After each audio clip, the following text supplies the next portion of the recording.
as the sound of American voices grew louder outside the cave entrance. Around her, in the stifling darkness, over 1,200 civilians sat in absolute silence. Grandparents, mothers with infants, children who had forgotten what sunlight looked like after 5 weeks underground. The cave system had become an underground city of the desperate. Families from 6 villages had fled here when the artillery barrages began in April, carrying whatever they could before American forces swept across southern Okinawa. Now they survived on rainwater collected in rusty pots and wild grass boiled over tiny fires that filled the caves with choking smoke. Outside, the voices continued. Not the harsh Japanese commands they expected, but foreign words that sounded almost gentle. Through interpreters, the Americans were calling for them to surrender, promising safety and food. But every adult in the cave knew better. The military police had been clear. Americans were demons who would torture and kill any Japanese they captured. For the 1,200 civilians hiding in Okinawa's limestone depths, emergence meant choosing between certain death underground and probable death in American hands, until they discovered that their enemies had come not as executioners, but as unlikely saviors offering chocolate to children and medical care to the dying. The Island of Suffering. Okinawa, in the spring of 1945, had become a charnel house where 300,000 civilians found themselves trapped between 2 armies fighting the bloodiest battle in Pacific history. The Japanese military had conscripted every able-bodied man, commandeered all food supplies, and driven families from their homes to make room for defensive positions. The island's unique geology had created a landscape of limestone caves and underground passages that stretched for miles beneath the surface. These natural formations, carved by centuries of water erosion, became shelters for civilians who had nowhere else to flee when the American invasion began on April 1st. As the fighting intensified, entire communities migrated underground. Villages that had existed for generations emptied as families carried their elderly relatives and youngest children into cave systems they hoped would protect them from the artillery barrages that turned the surface world into a moonscape of craters and smoke. The caves offered protection from bombing and artillery, but they also became death traps where disease, starvation, and despair killed as efficiently as any weapon. Families that had lived in wooden houses with gardens and clean water found themselves surviving like primitive humans in conditions that challenged the most basic requirements for life. The propaganda of terror. Japanese military authorities had spent months conditioning Okinawan civilians to fear capture more than death itself. Radio broadcasts, military announcements, and whispered stories painted Americans as subhuman monsters who tortured prisoners for entertainment and committed atrocities against any Japanese who fell into their hands. The propaganda campaign was systematic and thorough, designed to prevent civilians from surrendering even when continued resistance became impossible. Children learned songs about brave Japanese who chose death over the dishonor of capture. School lessons emphasized that Americans were racially inferior demons who showed no mercy to prisoners. Military police distributed weapons and explosives to civilian groups with instructions for mass suicide when American forces approached. Families were ordered to kill themselves rather than face capture, with grenades and other weapons provided specifically for this purpose when conventional resistance failed. The psychological conditioning was so complete that many civilians genuinely believed death was preferable to capture by forces that represented everything evil in their understanding of the world. The cave systems became not just physical shelters, but psychological fortresses where families prepared to die rather than submit to enemies they considered worse than death itself. The mathematics of desperation. The logistics of keeping 1,200 people alive in underground caves exceeded any reasonable calculation of survival. The limestone formations provided natural water collection points where rainwater accumulated in pools, but the water often became contaminated with human waste and debris from the surface battles. Food had been exhausted within the first 2 weeks of hiding. Families shared handfuls of rice until the grain was gone, then survived on whatever edible plants could be gathered during dangerous nighttime foraging expeditions. Children cried constantly from hunger until malnutrition made them too weak to express their suffering audibly. Sanitation was impossible in the confined spaces where families lived pressed together without privacy or adequate ventilation. Disease spread rapidly through the crowded cave system, with dysentery, pneumonia, and infected wounds killing people who had successfully avoided the fighting above ground. The mathematics of survival were simple and brutal. Without outside intervention, everyone in the cave would die within weeks. The only question was whether death would come from starvation, disease, or American discovery of their hiding place, the underground society. Despite the desperate conditions, the cave community had organized itself according to traditional social hierarchies that provided structure and maintained some semblance of human dignity during the crisis. Village elders made decisions about resource distribution and mediated disputes that could have torn the community apart. Respect for age and education remained strong, even in the extremity of cave life. Former teachers organized lessons for children, trying to maintain some normalcy and prevent complete psychological breakdown among the youngest survivors. Traditional crafts were practiced when materials allowed, providing psychological anchors to pre-war life. Women shared childcare responsibilities and organized whatever medical care was possible with no supplies or trained personnel. Mothers who had lost their own children often cared for orphaned youngsters, creating extended families bound by shared suffering rather than blood relationships. The social organization that emerged in the caves represented both the best and worst of traditional Japanese culture. Cooperation and mutual support enabled survival that would have been impossible for individuals or small families. But rigid hierarchy also meant that resources were distributed according to status rather than need. The American approach. The 96th Infantry Division had been clearing cave systems throughout southern Okinawa for 2 months, discovering thousands of civilians hiding in underground complexes that honeycombed the limestone landscape. Each discovery presented tactical and humanitarian challenges that required careful handling to prevent tragic misunderstandings. Standard procedure called for using interpreters to call for surrender before employing force to clear caves that might contain enemy soldiers. The psychological conditioning of Japanese civilians meant that many chose suicide rather than surrender, creating heartbreaking scenes where families killed themselves rather than accept American protection. Lieutenant Colonel William Bradford commanded the battalion responsible for clearing the Kian Peninsula caves. His units had developed specialized techniques for handling civilian evacuations that emphasized patience, demonstration of good intentions, and immediate provision of food and medical care to convince terrified families that surrender meant survival rather than death. The Americans had learned through bitter experience that aggressive tactics increased civilian casualties, while patient negotiation often resulted in peaceful surrenders that saved lives on both sides. The discovery of large civilian populations required resources and procedures that went far beyond standard combat operations. The discovery. Early morning reconnaissance on June 18th revealed signs of large-scale human habitation in the cave complex. Multiple ventilation holes, paths worn by foot traffic, and the smell of cooking fires that indicated hundreds of people living underground. The discovery triggered protocols designed to maximize civilian survival while maintaining security against possible military resistance. Captain James Morrison led the interpreter team that approached the main cave entrance. His group included Sergeant Robert Yamamoto, a Nisei soldier whose fluent Japanese and understanding of cultural nuances made him invaluable for civilian contact operations. Their mission was establishing communication and assessing the situation before larger forces moved in. The initial contact was delicate and potentially deadly. Cave-dwelling civilians had been conditioned to expect death from American discovery, while American soldiers had learned that hidden Japanese positions often contained military personnel prepared to fight to the death. Misunderstandings could result in tragedy for everyone involved. "We could hear children crying inside," Morrison recalled decades later. "The sound echoed through the cave system like a symphony of suffering. We knew we weren't dealing with soldiers. This was a community that had been living underground for weeks or months."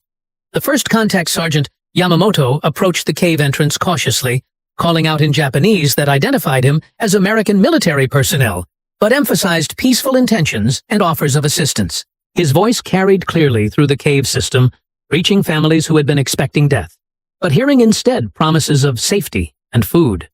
The response from inside the cave was initially silence, then whispered conversations in dialect that Yamamoto could partially understand. The civilians were debating whether the voices were genuine American offers or Japanese military police testing their loyalty through deception. The psychological barrier was enormous. These families had been conditioned to believe that Americans were literally demons who would torture and kill any Japanese they captured. The concept of American mercy was so foreign to their indoctrination that genuine offers of help seemed more likely to be traps than expressions of humanitarian concern.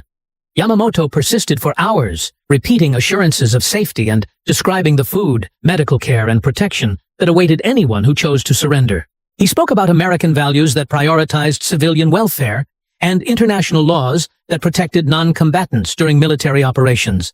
"I talked until my voice was hoarse," Yamamoto testified.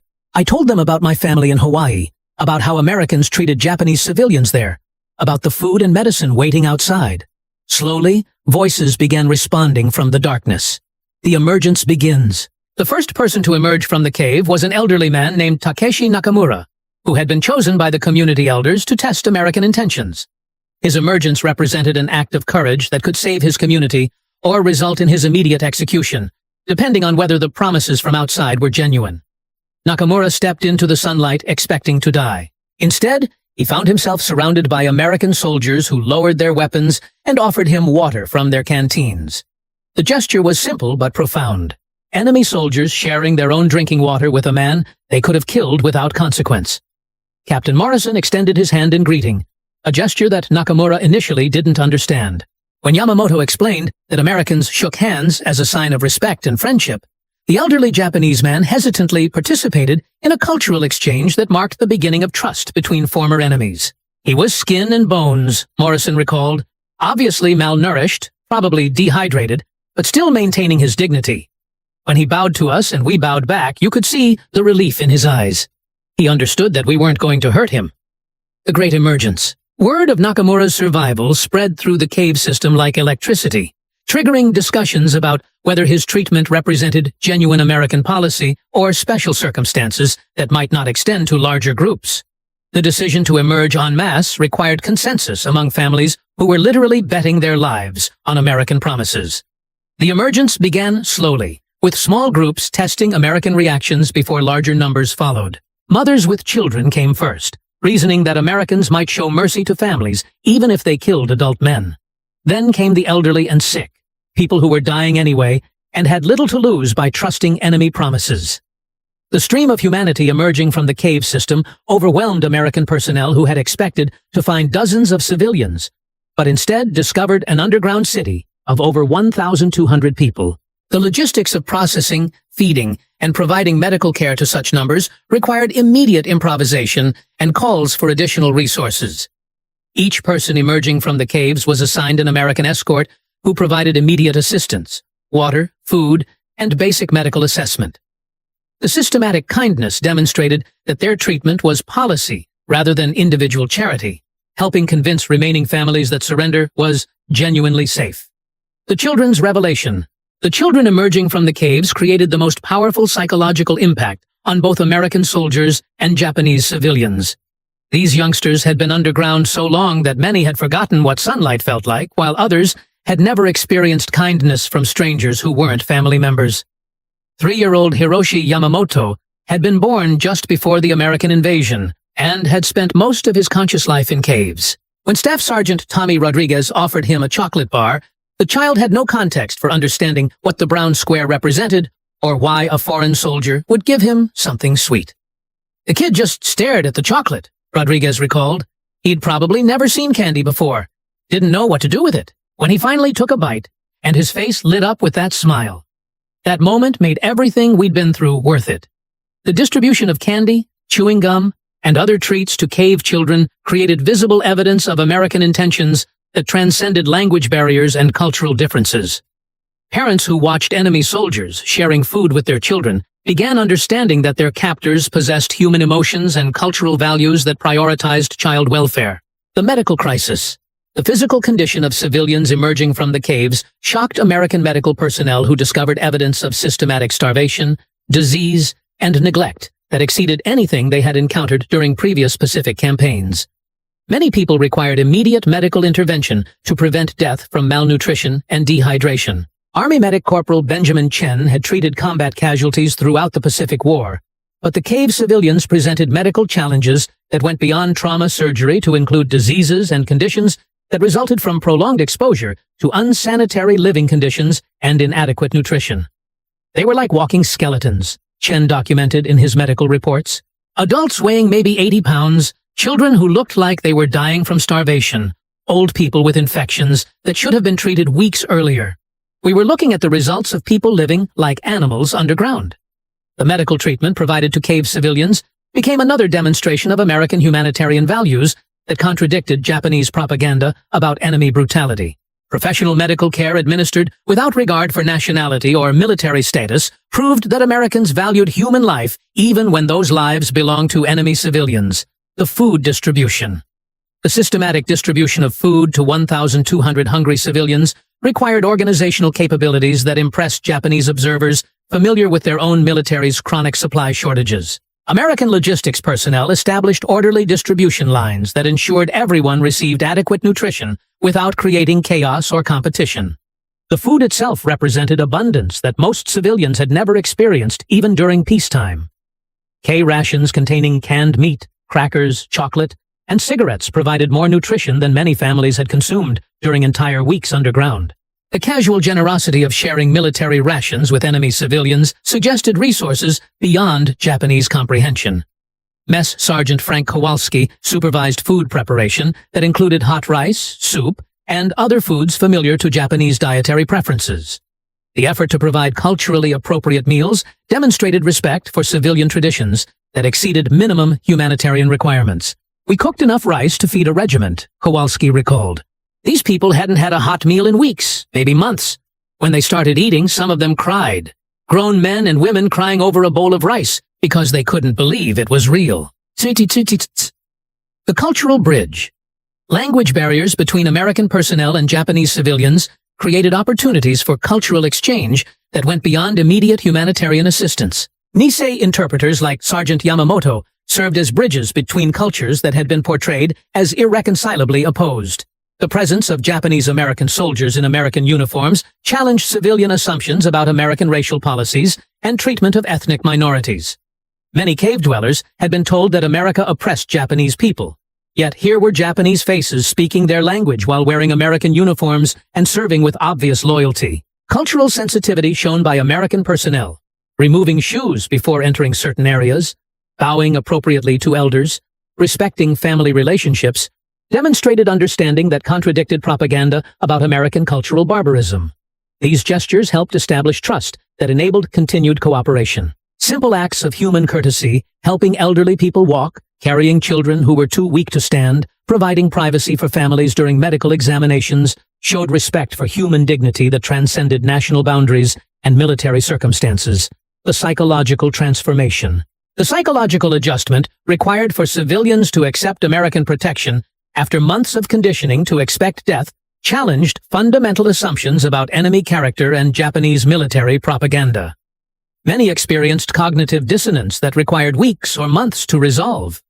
Mrs. Keiko Tanaka, a teacher who had helped organize education for cave children, described her psychological journey. "Everything we had been told was wrong. Americans were supposed to be monsters, but they gave medicine to my sick daughter. They were supposed to kill us, but they saved our lives. I had to rebuild my understanding of the world." The transformation wasn't immediate or universal. Some civilians remained suspicious of American intentions for weeks after their rescue, expecting hidden cruelties or delayed punishment. Others adapted quickly to evidence that contradicted their previous beliefs about enemy character. Children adapted most readily to their new circumstances, often forming friendships with American soldiers who provided candy, taught simple English phrases, and demonstrated that foreigners could be kind and trustworthy. These relationships helped convince skeptical adults that American intentions were genuine. The educational revolution. American personnel established schools and educational programs for cave children who had been without formal education for months. The opportunity to learn in clean, safe environments with adequate supplies represented dramatic improvement over pre-war educational opportunities that most children had known. The curriculum included basic English language instruction alongside traditional Japanese subjects, giving children tools for communicating with American personnel while maintaining connection to their cultural heritage. The bicultural approach demonstrated respect for Japanese traditions that contradicted propaganda about American cultural imperialism. Teachers trained in American educational methods worked alongside Japanese educators to create programs that addressed both academic needs and psychological trauma resulting from months of cave life and exposure to combat. The comprehensive approach treated children as whole human beings rather than just students. Books, paper, pencils, and other school supplies were provided free of charge to students whose families had lost everything during the fighting. The casual abundance of educational materials suggested American wealth that could afford to invest in enemy children's futures. The medical recovery. Extended medical treatment for cave survivors revealed the full extent of damage caused by months of malnutrition, disease, and psychological trauma. American military hospitals provided care that exceeded what many civilians had received, even during peacetime prosperity. The recovery process often took weeks or months as medical personnel addressed not just immediate health crises, but long-term damage from systematic deprivation. Nutritional rehabilitation proceeded slowly to prevent complications that could prove fatal to severely malnourished patients. Dental care provided to cave survivors included treatments that many had never received, despite obvious needs that had existed long before the war began. American military dentists provided professional services that demonstrated investment in civilian welfare that exceeded emergency humanitarian assistance. Psychological treatment for traumatized civilians included counseling approaches that were revolutionary by 1945 standards. American medical personnel recognized that emotional wounds required attention alongside physical injuries, providing therapy that helped families process their experiences constructively. The cultural exchange. Extended contact between American personnel and Japanese civilians created opportunities for cultural learning that helped both groups understand each other as individuals rather than enemy stereotypes. These exchanges often began with practical cooperation and expanded into genuine friendships. American soldiers learned about Japanese family traditions, religious practices, and social customs through daily interactions with civilians who were grateful for assistance and willing to share their cultural knowledge. This education helped Americans understand the depth and sophistication of Japanese civilization. Japanese civilians observed American cultural practices, informality between ranks, treatment of women, attitudes toward children that contradicted propaganda about democratic decadence and social chaos. Many were impressed by American efficiency and organization combined with genuine concern for individual welfare. Food sharing became a particularly important form of cultural exchange, with American cooks learning to prepare Japanese dishes while civilians experienced American foods that many found surprisingly appealing. These culinary bridges created common ground between cultures that had seemed irreconcilably different. The economic lessons. The abundance that American forces could afford to share impact. The successful rescue of 1,200 civilians from cave systems demonstrated American values and capabilities that influenced broader strategic objectives beyond immediate humanitarian concerns. The operation showed that American forces could provide security and assistance to large civilian populations during military operations. The psychological impact on remaining Japanese military personnel was significant, as word spread about American treatment of civilians who had chosen surrender over suicide. This information undermined propaganda about American brutality and encouraged other groups to consider surrender as a viable option. The rescue operation provided valuable intelligence about cave systems, civilian conditions, and Japanese defensive preparations that helped American forces plan future operations with greater sensitivity to civilian protection. The information gathered during humanitarian operations supported both military and political objectives. International observers who learned about the cave rescues gained evidence of American commitment to humanitarian principles that supported diplomatic efforts to build post-war alliances. The demonstration of mercy toward enemy civilians provided moral authority that enhanced American leadership during reconstruction efforts. The underground city's liberation. In the end, the discovery and rescue of 1,200 Japanese civilians hiding in Okinawan caves represented more than a humanitarian operation. It was a demonstration of democratic values under extreme stress that proved American strength lay not just in military capability, but in moral commitment to protecting human life, regardless of nationality. With large numbers of enemy civilians, provided object lessons in economic systems and industrial capacity that influenced Japanese understanding of democratic prosperity. The casual distribution of valuable resources demonstrated wealth that exceeded anything most civilians had experienced. Military supplies, food, medicine, and equipment flowed to civilian assistance programs with reliability that impressed Japanese observers familiar with chronic shortages that had characterized their wartime experience. The systematic abundance suggested economic capabilities that Japanese propaganda had denied or minimized.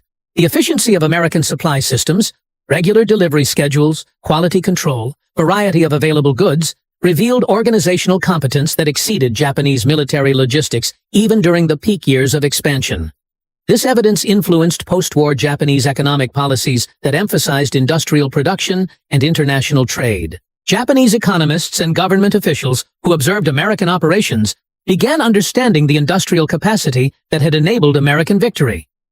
The demonstration of prosperity shared freely with former enemies became a model for rebuilding Japanese society along democratic and capitalist principles.